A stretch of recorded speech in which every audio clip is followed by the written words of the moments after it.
Thank you so much, Nicky, for joining the We Don't Play podcast show today. How are you?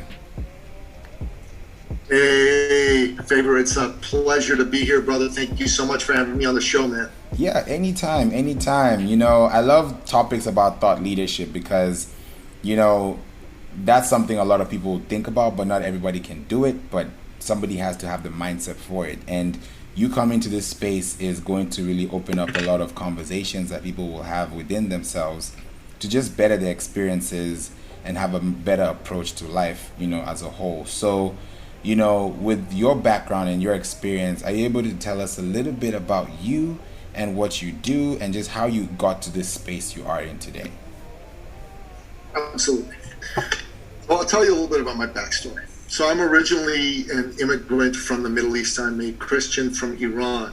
And when I was a young boy, like 11 years old, the Islamic Revolution happened in Iran. And my late father, God rest his soul, he could see the writing on the wall that this was not going to be the greatest place for him to raise his family anymore. So he packed us up, and eventually we brought us out of Iran into Canada. And I thank God every day that Dad did that I get to live in a free society. I know there's a lot of fashionable people these days that in the West that go, oh my God, the West, so terrible, so horrible. Yeah, racist, sexist, horrible, oppressive. Are you kidding me? Compared to everywhere else in the world, it's incredible, right? Like back home when I was 11 years old, someone threw a Molotov cocktail through our living room window. It had a note attached to it that said, "Die Christian scum." My dad saw it, he grabbed it, he pulled out the flaming wick, he poured out the gasoline, and that's how come I'm alive today.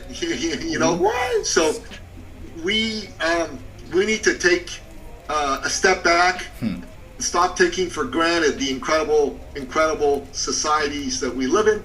And I got to say this: I believe in freedom. I believe in free enterprise. I believe in free expression. That's where I come from. My father was also an entrepreneur. He was a great man. If you needed a job, Dad would try to get you a job. If you needed to go find yourself in a situation where you wanted to start a business, Dad will help you get set up a business. If you worked for him, you needed money for a house or a car, Dad would get you set up. And why would he do this? Well, first of all, he was a Christian man, a godly man, and he believed that he'd been blessed and needed to share his blessings. But secondly, he did it because he could. He had the ability and the wherewithal to do it. He was successful. Mm-hmm. So I wanted to be like my dad. I wanted to be an entrepreneur. And I became an entrepreneur, and it's been great. And what I realized about a lot of entrepreneurs is they're good people, but they're afraid. They don't want to come across like they're pushy or salesy or like they reek of commission breath, and for that reason, they don't go after business they should go after, and they don't make the sales they should make. And so what I do for these folks is I help them reframe it from selling to serving. And that's what allows them, to become successful.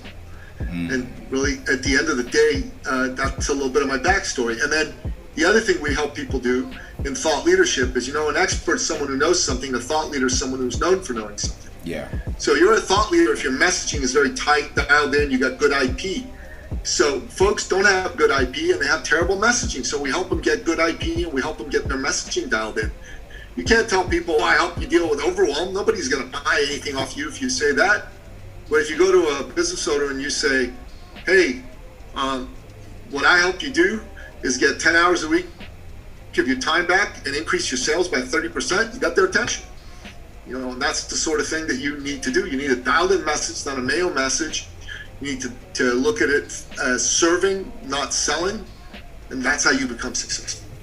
I love that you gave that example. That was spot on. I love the fact that you are able to bridge in the backstory to the front line, where a lot of people kind of get to see this in a way where they're creating income for themselves, but they don't know how exactly that income can be generated, especially if there's a brick wall. Like, when you think about, back in 2020, when there was COVID, at the heat of the moment, at the peak of the moment, everybody was trying to start a job. People realized, I can't depend on one source of income for the rest of my life. How do I be an entrepreneur overnight? A lot of questions started coming into place, but when you think about structure, development, platforms, how does someone become a thought leader when they're creating these systems without having that workflow mindset in mind? Well, look, to become a thought leader, as I said, first of all, you got to start from caring about people, right? It can't be a numbers game for you. Business is a people game, not a numbers game. Exactly. One of my mentors taught me that. Okay. So you got to start by caring about people. And secondly, you got to be looking, what is business? Business is about solving acute problems for people for profit. That's all it is. There's nothing else. You solve problems for people, you get paid. That's what business is. And you got to care enough to understand a person's problem. So what is the problem you solve? How you become a thought leader is you got to be a problem solver. That's your number one job. What's the problem you solve? So the problems that people need solved today and are willing to pay are, for example, they don't make enough money. That's a problem for a lot of people. They want to make more money. Second problem a lot of people have is their health sucks. Mental health, physical health. They want to improve their health. Third problem that a lot of people have is their relationships are in bad shape. So they want to fix their relationships, they want a relationship, or they want to exit a relationship. So you got to be solving a problem for people, first and foremost. And if you're someone who solves a problem for people, then you got to really demonstrate that you understand the problem. So you got to ask a lot of questions. And you got to help the person you're in front of see what is the consequence of not solving the problem. So let's say I'm working with you, Faber, and let's say you're a new coach and you're making, I don't know, just I'm going to say off the top of my head, $75,000 a year, but that's not enough money for you. You got a family, you want to buy a house, you want to make $250,000 a year, right? You want to increase your income. And that's your problem, is you don't have that money. And every money that comes in, it goes out the door just as fast, right? So the first thing I'll ask you is, what's the impact of not making enough money? And you're going to go, well, can't buy my wife nice jewelry. I can't go on dream vacations. I can't buy the house that I want. My kids have to, wear hand-me-downs, like stuff like that. How does that make you feel as a man, as a father? Well, I feel terrible. I'm frustrated. I want to be able to do better for them. Okay, what's the emotional impact on you? Well, I'm stressed out. I can't sleep. I'm short-tempered. What's the impact on your relationship? Well, my wife and I, we fight sometimes. I find myself getting short with people. I don't have the patience I used to. What would happen if this kept up for another year? Oh my God, I might even get divorced. I might not be able to keep it up. I might have to go get a job because I might not be able to make enough money. There's inflation, and the money I'm making today might not be enough. Like, I gotta help you see the consequences to the point where you're like, oh my God, this guy's right. I better do something about this or else. That's your job as a thought leader. You've got to help somebody see what it is that they're really faced with. And if they let it continue, what's the consequence? That's a thought leader's job. You do that, you're a thought leader. You don't do that, you're just anybody else trying to make a sale. I love how you said it's a people's game and not a numbers game. And you gave that very good example on how you can ask so many questions to the point by the time you give your solution, they're already drilled in because you touched on every pain point that they possibly could need solved because you're the person that's solving that problem. Now, when you think about, influence and income, I've heard this countless times where it says the amount of money in your bank account is directly proportional to the number of people you help. So when people start thinking about the help that they're giving, how much time should they be giving and why? All their time. What else are you in business for? Like, if you're in business, all your time should be spent helping your clients, right? That's everything in your business should be oriented with that. Everything. That's a good human being and a good business owner. It's smart business.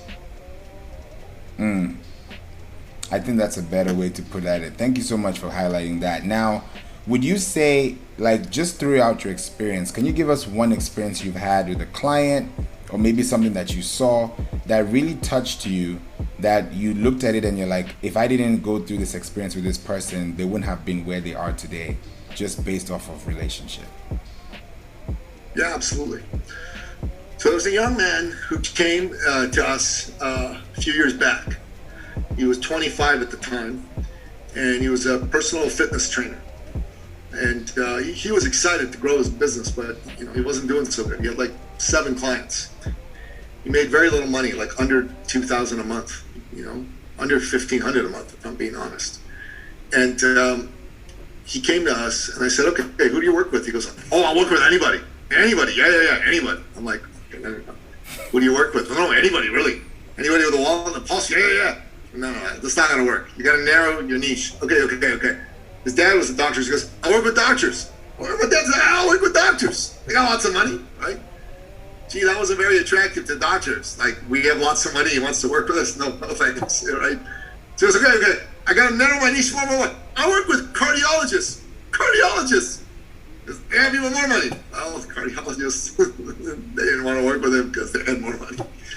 So then he started working with this African-Cuban Paralympic athlete who'd won some medals at the Paralympic Games. The man's name was Papito Wilson. And Wilson he had a great pedigree, but when he was a boy, he had an accident, he lost his leg. So this man, he loved working with Wilson, and he came to me and said, "I love working with Wilson. I think I want to work with more people with missing limbs." So he started to do that, and in 6 weeks, he signed up 400 clients. 6 weeks, 400 clients. Now, you might go to yourself, "Wow, how come?" Well, nobody was going after people with missing limbs. Nobody. So he had a blue ocean to go in and fish in. Secondly, his message wasn't just, "I'm going to make you fit." His message was, "You're just as strong. You're just like anybody else." Right? And imagine people with missing limbs, they probably didn't really believe that for themselves. They thought, "Oh, I'm missing a limb. I'm missing 2 limbs. I'm missing 3 limbs. I'm not like everybody else. Life is going to be harder for me. It sucks." And he's there saying, "Nope, this doesn't suck. You're a badass. Let's go." They loved the message. That's why they bought.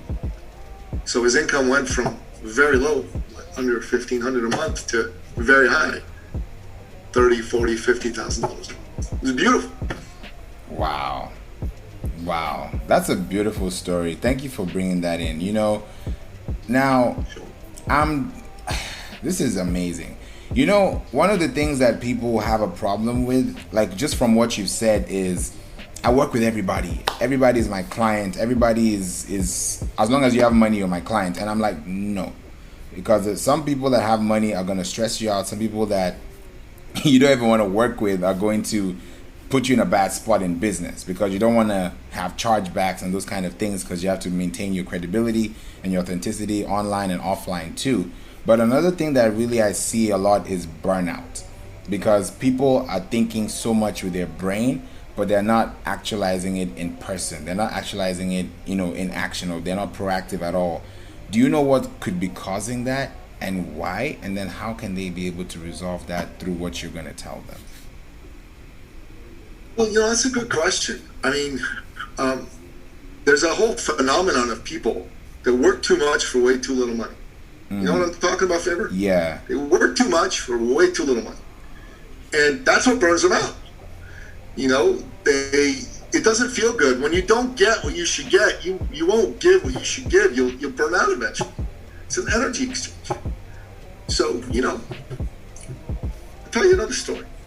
There was a man who worked with us, and he owned an acupuncture clinic in Manhattan, in New York City. And he was doing okay, relatively successful. Like $150,000 a year in income. Not bad, right? Not bad at all. But that's Manhattan. It's a pretty expensive place. Rent is high, all that stuff, right? So wasn't enough. And he had a wife, newborn daughter. Man wanted to do better. So I looked at him and I go, "Dude, you're burning out." He goes, yeah, I know. I said, "What do you charge?" And he told me what he charged. And I said, no, man. Your clientele are like successful people in Manhattan. You can't charge that little. It's ridiculous. 20-fold your prices. He's like, "What? 20-fold my prices? Are you crazy, bro?" He goes, "Are you crazy? 20-fold my prices. And I'm like, yeah, 20-fold your prices. No. I was on him. He says, I'm not going to 20-fold my prices. He finally 7-folded his prices. Just 7-folded. Okay? 5-folded his clients. And then he 20-folded his clients. Mm. He went from 150,000 in 4 months to 1.2 million. 1.2 million.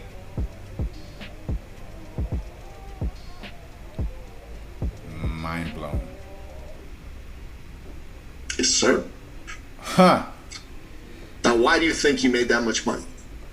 First of all, he started to get what he should get, so he gave more of himself. Secondly, when he raised his fees, these rich, successful clientele saw, hey, this guy must be worth it. He's charging more money. He's charging a lot of money. So they brought their friends. Mm. So, you know, people like to pay a lot of money for something good. Not for something crap, they hate that. For something good, they like to pay a lot of money. It reassures them that they did something good for themselves. Mm-hmm. Okay, so I'll show you a little something. So this here is I'm a knife collector. This here's a little knife. It's a pretty little knife. It's a very basic knife. Okay, this knife costs like $30. You know what I'm saying? Yeah. Right. You probably wouldn't pay more than $30 for this, right? Right. Now, this knife. This knife, it's a little bit nicer, right? Mm-hmm. You know?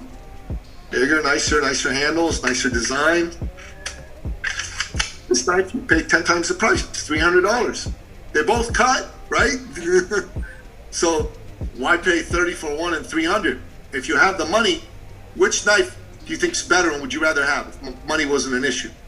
The one you're holding. Right. Yeah. People like to pay money. So don't think, no, everybody's cheap. Everybody's not cheap. There's people, they feel good when they pay the money what something's worth. That's what you gotta do. That's why they're impulse buyers, emotional buyers, because they want to feel like they've done something tangible. And sometimes people feel like if I charge this much, they're gonna run away. But in actual fact, the higher your prices, the more you filter. But people don't see that too quickly, and I don't know why. I don't know if it's self-confidence, self-awareness. I don't know. You know, it's a good question, bro, but that's why we're in business for it. Help them see it. Exactly. No, I love it. I love it because now the people that are thinking about this are like, oh, my price is too low. We're getting towards the end of the year, and people are looking at their banks, accounts. They're looking like, did I charge too much? Did I charge too little? Did I get my time back? Did I add more time? Because we all have this New Year resolutions, but by week 2, week 3, we're back to square one. So we need to also think about how do we channel ourselves. And I think one of the major things, I don't know if you can touch on this real quickly, is morning routines and habits. Can we talk about that a little bit? Look, so I got this here journal, right? And every day I write in this journal. I write down 5 things I want to accomplish every day. I talk about things I'm grateful for. I talk about things that I've accomplished to feed my self-acknowledgement. I talk about the people I love. And I talk about times I've shown courage, real courage. Not the bullshit courage that a lot of people show these days going, I'm so virtuous on Hollywood shows. Look at me. I'm saving the environment. Oh, yeah. There's no bravery in that. Everybody says that. Do something really brave. Right. Show some guts. Show some guts. Okay? Write that kind of stuff down. Right? To me, that's what you got to do every day. Build up your courage. Build up your habit of gratitude. And write down things you aim to accomplish in any given day. You know, you do that, you're going to be good. Do something courageous, truly courageous, something that some people might like give you hell for, but do it anyways, because that's what courageous men and women do. So I'll tell you this, okay? Rosa Parks, when she wouldn't give up her seat on the bus in Alabama in the 50s, that took some guts. Okay, today to say you're in favor of Rosa Parks, that takes 0 guts. because everybody's in favor of that today. You understand what I'm saying? Right. Everybody's in favor of that today. It takes zero guts. Do you know what takes guts today? Okay? Takes guts to stand up for free speech today, because people don't want free speech. They want to shut you up if you don't agree with them. Or if someone doesn't agree with them. Takes guts to stand up for free speech. Takes guts to say, no, you don't get to say what they say. They get to say what they say. That takes guts. And in life, you want to show some guts. Exactly. I think, yeah, your gut is important. And also gut health, too, because what you eat. That's a nice segue. You know, because think about it. I eat meat, brother. I'm on the carnivore diet, man. That's how my gut health is. You know what I'm saying? I eat steak every day, bro. That's what's up. I like that. You know, tell me what, bro. I got me a nice big juicy ribeye. I'm telling you what, man. That sucker was awesome. Awesome. And you are what you eat. You know, when you think about your health is wealth. You know, when you eat, people are like, oh, steak. I only eat steak once a year. You know, or I only have that for Christmas. You know, when people think like that, you're like, okay, how can I change that to once a day? You know, how can I make $10,000 a month or $10,000 a week? People think about this and like, it sounds so far away that they can't see the now. They see the future, but they can't get to that future because they're stuck in the now. You gotta believe you can win. You gotta believe you can win. If you don't believe you can win, you're gonna lose. You're gonna lose. All right? So I'll tell you a story. This woman, she came to us. She was the country director for a global personal development firm. Been around since the 60s. She led Canada. She brought this dude in to work with her. Ended up being not such a good dude, and she left. She's floundering. She's not believing in herself. Her self-belief's going down, down, down. No work, no business. She meets us. She's not in a good place. She goes, I gotta change this. I gotta change this. We give her some belief. We show her it's possible. We show her the examples of other people. That belief gets stronger and stronger. It's the best thing we provide is the example of others who've succeeded. And then, okay, she starts to work with us. Her first month, 10 grand in the bank. Second month, 12 grand in the bank. Third month, 18 grand in the bank. Fourth month, $62,200 in the bank. So then, you know, how'd this happen? First of all, it happened because she started to believe that she could win. She saw other people winning. They can do it, I can do it. If I can do it, favor, you can do it. She can do it, you can do it. And then she took steps based on that belief. She didn't let herself stay stuck no more. And then, one day, she lives in Ottawa, Canada. I live in Toronto, Canada. 5-hour drive. My son, my oldest boy, he was 12 at the time. He's 16 now. He plays soccer, football. He's amazing. Center back. Beast. 6'1", ripped, lean, jumps like a gazelle, fast, strong, you know, can take care of the ball, good soccer IQ now. But back then, he was 12. He was just playing right here in Ottawa. So we go to Ottawa. And then I call her up. I go, hey, we're coming to Ottawa. My son, me, you got a son his age. Why don't you bring him? Let's hang out. Let's have lunch when we're done with the tournament. He says, all right, we did it. And then it was all done. We drive home. A few weeks later, we got our quarterly branded thought leader immersion workshop.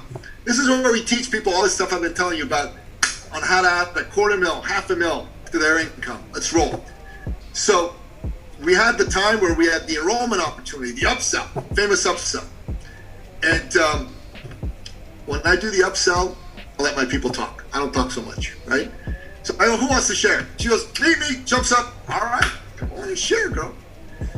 As soon as she gets on stage, she looks around, and then she starts to cry. And like any red-blooded man, I see a woman crying, I panic. What did I do wrong? Why is she crying? But outside, I'm cool. I'm cool, I'm placid.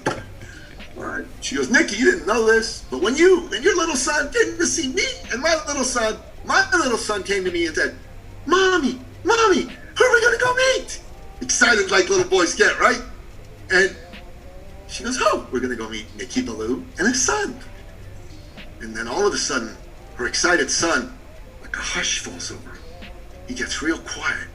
He looks at her and he goes, oh, Mommy, are we going to get to meet the man who saved our family? And then she turns to me and like, bro, I'm all old school, man. Right? I don't cry. I cry. I bawl. She hugs me. I hug her. And she goes, you didn't know this, Nicky, but when I came to see you, the bank was about to foreclose on our mortgage. My husband and I were fighting. We have 3 little kids, 12 and under. Looked like we were going to get divorced. We were about to lose our family. You helped us save our family. We kept our home. We stayed together. We had the money to not fight anymore. So we're fighting over money, right? And brother, that's the power. That's the power. And I look at God every day and I go, I'm just a dude, I'm nobody special. How come you gave me the task of helping this woman? And, I prayed to God and I said, please let me be worthy of these people. Let me be worthy to be able to be of real service to them. It's like I pray for myself as a father, please let me be worthy of my son and his greatness, that I can guide him so he can become who he's meant to become. And that's how I feel about working with people like this lady. That's what I'm here to do. That's what God put me here to do. And the rest of the story is there were 8 people in the room that were prospects for the upsell. And 2 of them had come to me beforehand and said, look. One in particular, Nicky, look, I know you got an upsell coming. I know how this goes. There's an upsell. I get it. I'm not buying your upsell. I just need you to understand. I hope you're not disappointed, but I'm not buying your upsell. All right, whatever. He was the first dude to grab the paper and buy the upsell. They all bought. All 8. They all bought. And normally they don't all buy. Like some of them buy, some of them I got to sit with and persuade, right? They all bought. He was the first dude to sign up. And he walked over to me and he said, you son of a bitch. He said, I wasn't going to buy your damn upsell. He said, but I guess you're not full of shit. All right. And then he said, and I really do need some help. When you come from your heart, man, when you care, when people see that you care, you're not just trying to sell them or fancy them up, they're going to do business with you.